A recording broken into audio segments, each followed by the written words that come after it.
As we barrel forwards, approaching another holiday season, another winter, another year, the hole within me still feels gaping, still feels empty, still craving her love and comfort to fill it.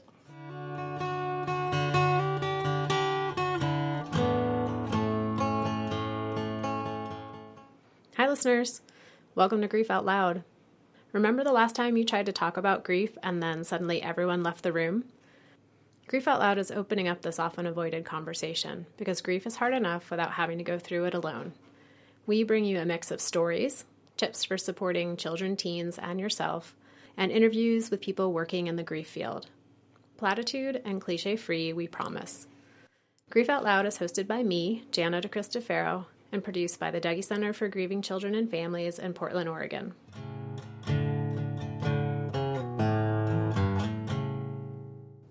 No matter how long someone may have had a serious illness, most people will say the death caught them off guard.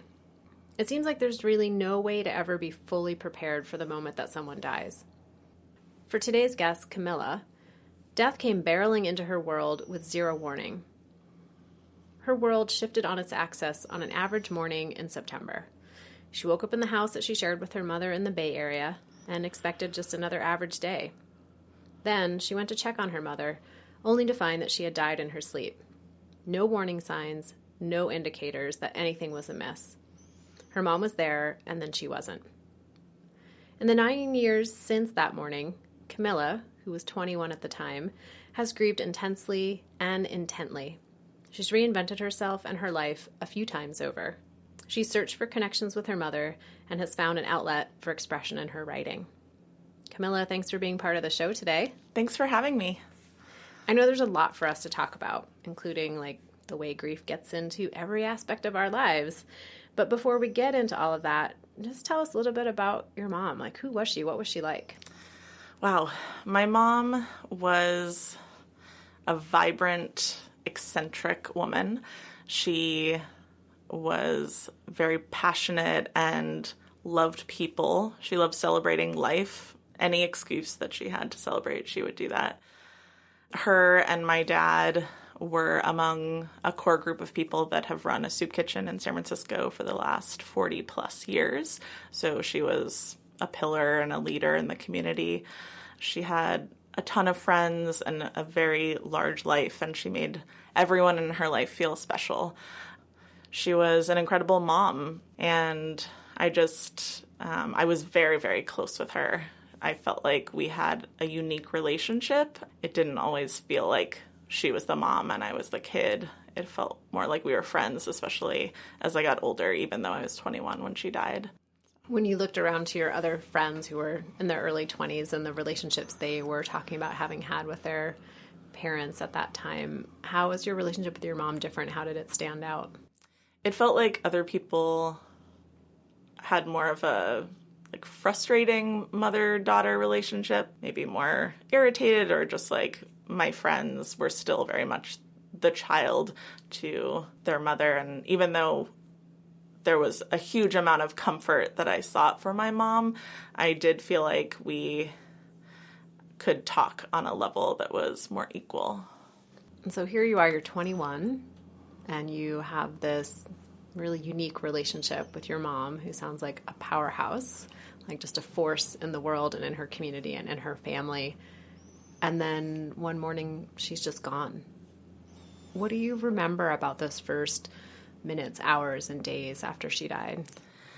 I can remember really vividly going into her room and checking on her because it appeared as though she had slept much later than she normally did, and trying to wake her up, realizing that she wasn't waking up, calling 911, calling my dad, just the minutes of the realization that she wasn't waking up and that she had died in her sleep.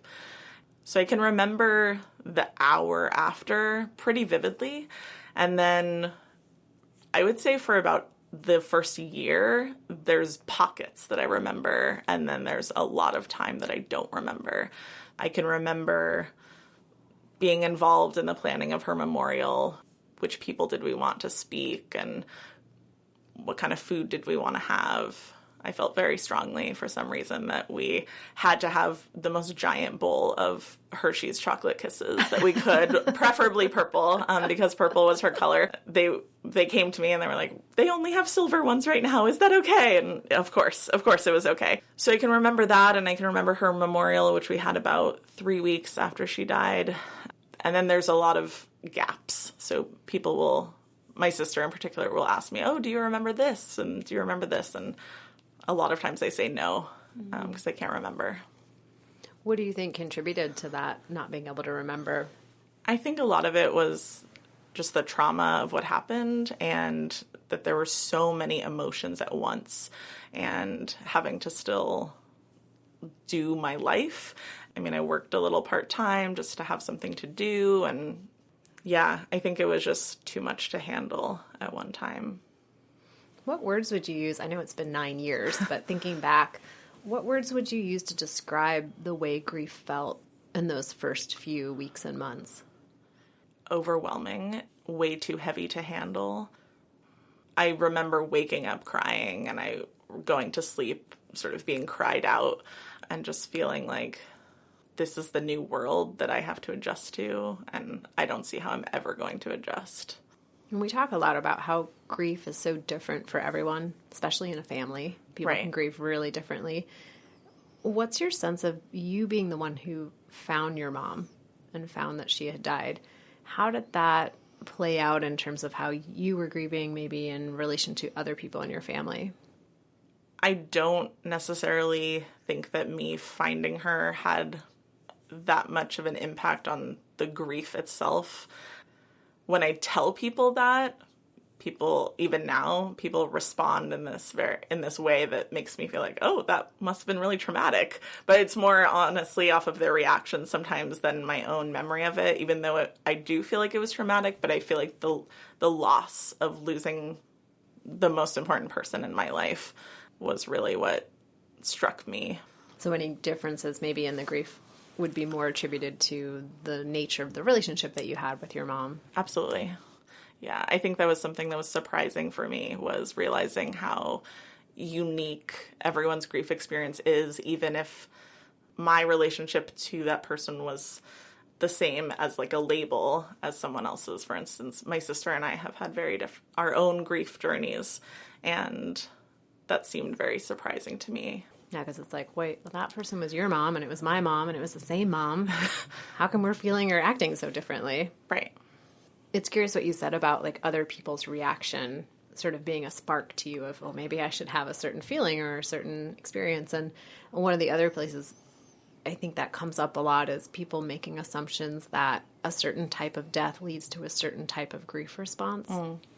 And with your mom dying so suddenly, no warning sign, and then maybe listening to other people whose person died after a really long-term illness. What have you learned for yourself in terms of the differences or the similarities in grief when someone dies suddenly or after a long illness? I think that people always want to find the sort of grass is greener thing, but after listening to people's experiences, having had people in their life die from long illnesses, that sounds really hard. I think that there's perhaps a little bit less of the feeling that you got the rug pulled out from under you, because if you know potentially someone has cancer, that the possibility of them dying could be somewhere in your mind.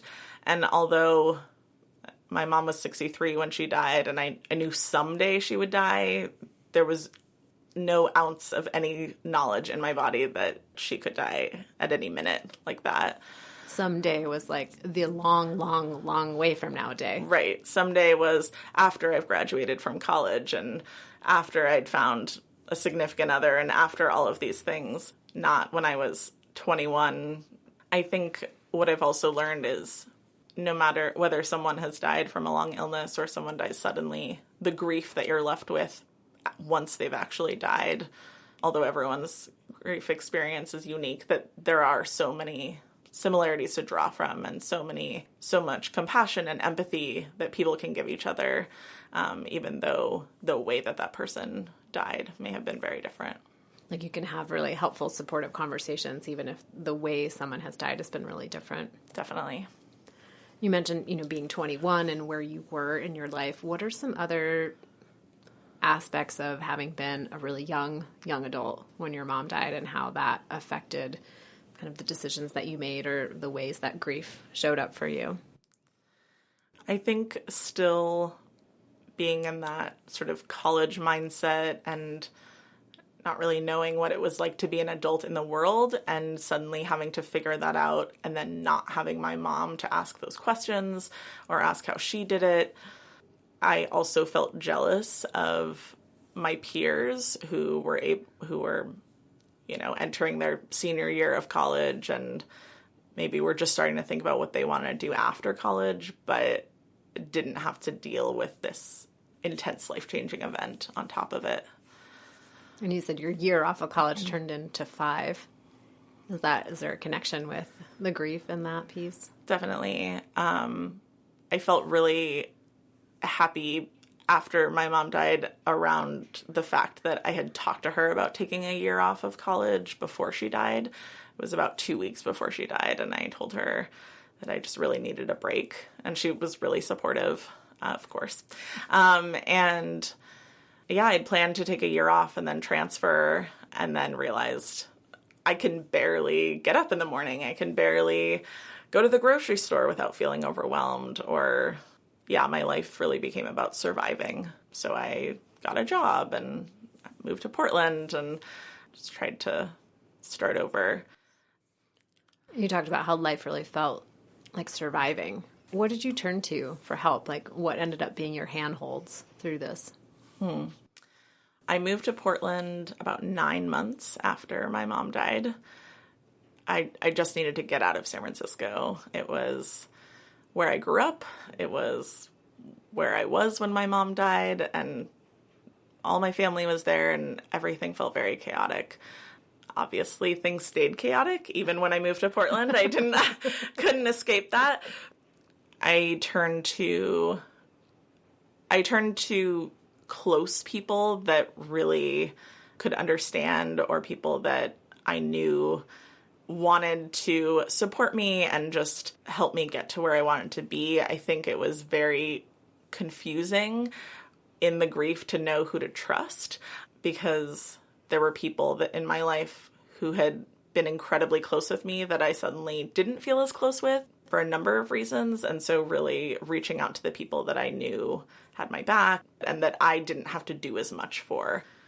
I am a person that gives so much to my relationships, and I couldn't do that in the place of grief. And I really needed people to be there for me without me having to show up so much. You needed people who could meet you more than halfway. Right. What about writing? How's that been a part of it for you? So writing has always been a part of my emotional processing. Writing poetry and prose has been how I've coped with life in general, and coping with my grief has been the same. So I've written so many poems about my mom and about how overwhelming the emotions are, and grief comes up all the time and in places that we least expect, and being able to turn to writing to do that has been very helpful. And last year I published a collection of poetry about grief called The Progression of Grief, and it's available on Amazon. And it's a collection of poems from about a month after my mom died, chronologically through about a few days before the 7-year anniversary. Yeah, and the poems are amazing, listeners. I will Thank you. put a link to where you could check them out yourself in our show notes. And then also, if you listen all the way to the end of today's episode, you'll get to hear Camila reading one of her most recent poems about her grief and her mom. So with the title of your book of poetry, The Progression of Grief, I'm wondering, sitting where you are now, here in the recording studio of Grief Out Loud, 9 years after your mom has died, what is something you know now that you wish you could go back in time and tell your 21-year-old self? I feel like there's so many things. I would want to tell her grief is not linear, that the stages of grief don't exist. Don't let anyone tell you that they do. That there's no recovering from grief. it changes. It doesn't feel like year one anymore. But sometimes there are days where it feels tougher than other days. I still don't think it ever feels like it does at the beginning. I think some of that suddenness that we were talking about with the sudden death, it just feels like that shock of that they actually died and that now I have to adjust to this reality. I think I've adjusted to the reality that I am going to live the rest of my life without my mom. And that's terrible, and I wish that I didn't have to live in that reality, but I don't know if I would recognize this world with my mom in it now based on how I've created my life. I would tell myself 9 years ago that grief changes people, but it also makes them the most authentic version of themselves, and that can be amazing, and that can also be really devastating. When you are at your most raw, other people are also at their most raw. That can be a lot. I would also say that there are people in the world that understand what you're going through, even if it's not exactly the same. But also, there's going to be a lot of people that say that they understand, but they don't really understand. It's okay to open up to the people that you want to open up with and to not open up to other people that don't make you feel so safe. I know we don't want to give advice on the show, but for me, I feel like a lot of times I couldn't articulate what I needed, and that was really, really hard for me. And then people didn't know what to do because I wasn't telling them, which I totally get in a normal circumstance. But I think with grief, it's just about showing up. And sometimes you just need someone to sit with you while you cry or just feel all the feelings because there's way, way, way too many of them. This is a weird question. Okay. How has your mom helped you with this grief? I think that her words and her advice and her wisdom are things that stay with me. The way that she lived her life was very expressive. She did what she wanted. And upon first meeting someone, her number one go-to question would be, what's your passion? What are you passionate about? And really encouraging people to follow that. She really felt things deeply, which I know I do as well. She had many, many friends and people in her life die over the years, and I witnessed her pain in that and knowing that it's okay to feel all of those things and to genuinely be upset or to be depressed about something or to be grieving, that those were all perfectly normal ways of reacting.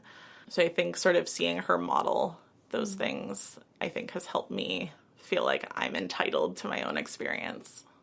What's still confusing about all this?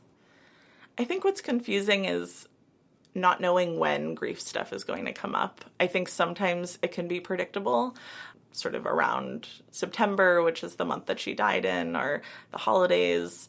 Even still, sometimes I'll just start feeling kind of weird, and it's hard to identify how I'm feeling. And then it sort of clicks in. Oh, wait. Oh, right. I remember.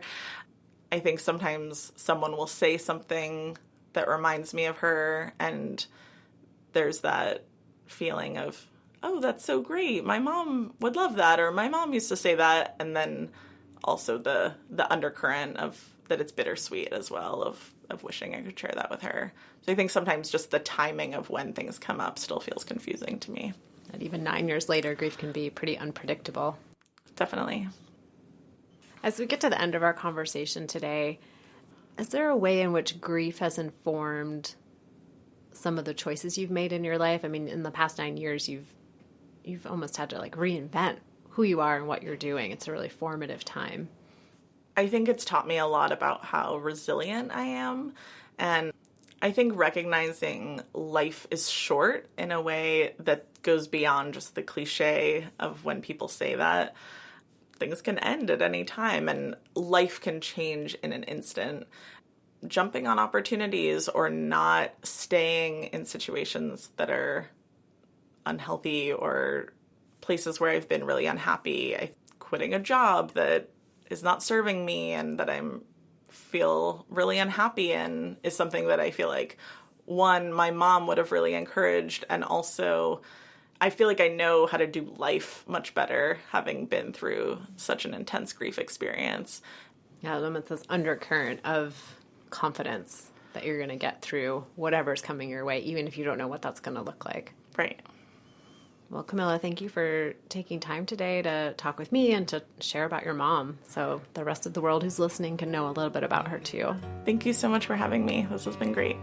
And listeners, thank you for being part of our audience. You can find all our past episodes on our website, dougy.org, or anywhere else that you get your podcasts.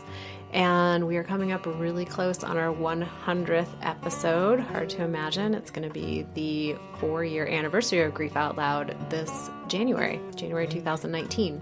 So if you are out there and you've got a little thing you want to share with us about what the show has meant to you, there's still time. You can send us a quick voice memo. You can email it to help@dougy.org. Thanks for listening. Hope you'll join us again next time.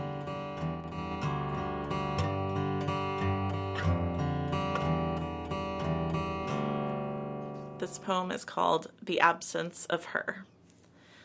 As the crisp November breeze drowns out the rest of October, the aching sadness meanders in. At first, I attribute it to anxiety, to my fear of scarcity, rooted from fantasy nightmares instead of reality. I want to blame it on the cold, or how nostalgic the changing seasons makes me feel. But as the days pass and it becomes mid-November, and the familiarity of this pain settles into all the crevices of my heart, I know what this really is. My grief returns, amused mildly at my assessment that it ever left. As the orange and yellow leaves are more present crumbled on the ground than dancing on the branches, I feel myself pulling inwards. In the absence of the lady in purple, the woman who always made me feel like everything would be okay, I have created a life that I love, a life better than I ever could have imagined. And yet, the absence of her, at times, many times, still feels gaping, still feels unjust, still feels like I will never recover. In the absence of the lady in purple, I allow myself to see all the signs of hope and connection, always craving another connection to her. As we barrel forwards, approaching another holiday season, another winter, another year, the hole within me still feels gaping, still feels empty, still craving her love and comfort to fill it.